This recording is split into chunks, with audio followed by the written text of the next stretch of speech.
আসসালামু আলাইকুম গাইস, কেমন আছেন আপনারা সবাই? আপনাদের জন্য আইল মাছের একটা রেসিপি নিয়ে আসছি। প্রথম দেখুন তেল দিয়ে দিছি, এখানে আধা কাপ, আর এখানে বেশি করে একটা পেঁয়াজ দিয়ে দিলাম। পেঁয়াজটা দিয়ে ভালো করে পেঁয়াজটা সুন্দর মতন একটু হালকা ভাজা ভাজা দিয়ে নিব। আর যখন পেঁয়াজটা ভাজা হইব, এখানে 2 চামচ আদা রসুন বাটা দিয়ে দিলাম, 1 চামচ লবণ দিয়ে দিছি। এখানে 1 চামচ লবণ দিয়ে এখন আমি এখানে ধনিয়ার গুঁড়া দিয়ে দিলাম 1 চামচ, মরিচের গুঁড়া 1.5 চামচ, আর এখানে হলুদের গুঁড়া 1 চামচ। সব কিছু দিয়ে এখন একটু পানি দিয়ে দেবো। পানিটা দিয়ে মশলাটা ভালো করে কষাই নেব। আর মশলাটা ভালো করে কষাই তারপরে কিন্তু এখানে আমি টমাটো দিয়ে দেবো। আমি এখানে কাঁচা পাকা টমাটো নিছি, তো টমাটোটা দিয়ে দেবো এদিকে প্রথমে। আর আজকে টমাটো আর আম দিয়ে কিন্তু আজকে এই মাছটা রান্না করবো। তো প্রথম দেখুন কাঁচা পাকা টমাটোটা দিয়ে দিলাম মশলাটা কষাইয়া। এবার একটু পানি দিয়ে দেবো যাতে সুন্দর মতন টমাটোটা একটু গলা যায়, হালকা কাঁচা টমাটোটা যাতে একটু গলা যায় এই জন্য। তো টমাটোটা দিয়ে তারপরে কিন্তু ভালো করে আমি লাড়া দিয়া তারপর ডাক্কা টমাটোটা একটু সিদ্ধ হওয়া পর্যন্ত রান্না করে নেব।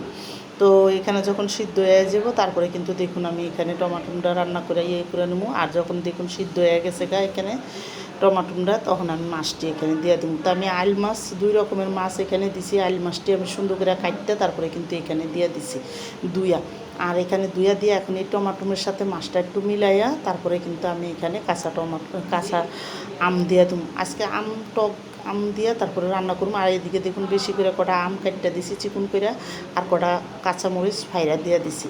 এবারে আমি এই সুন্দর মতন এটির সাথে একটু মাছটার সাথে ভালো করে হালকা একটু মশলাটা মিলাই কিন্তু এখানে আমি ঝোলের জন্য পানি দিয়ে দেবো যখন একটু মাছটা একটু কষানো হয়ে যাবো তারপরে। তো দেখুন এদিকে মাছটা রেখে দিছি। এখন মাছটা যখন কষানো হয়ে গেছে এখানে কিন্তু আমি একটু লাড়া দিয়া আমি ঝোলের জন্য পানি দিয়ে দেবো।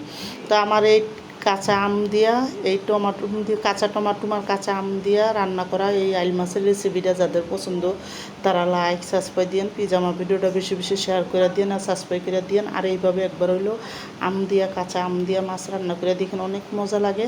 তো দেখুন এদিকে আমার মাছ রান্নাটা হয়ে আছে। আমার তো লাগছে একটু লবণ কম, আমি আর একটু মাছ দিছি। আর সবাই আমার ইউটিউবের ভিডিওটাও দেখেন আর আমার ফেসবুকের ভিডিও চ্যানেলটাও আপনারা সবাই দেখেন। তো দেখুন এদিকে যখন 2-3টা বলক আইছে তারপরে কিন্তু আমি হাতে ভাঙ্গা কয়েকটা ধন্যবাদ একটু বড় বড় করে কাটটা তারপরে আমি এখানে দিয়ে দেবো।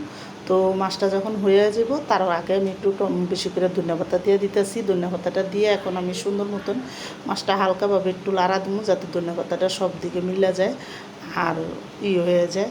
তো আমার কিন্তু দেখুন এদিকে মাছটা সুন্দরভাবে রান্না হয়ে গেছে।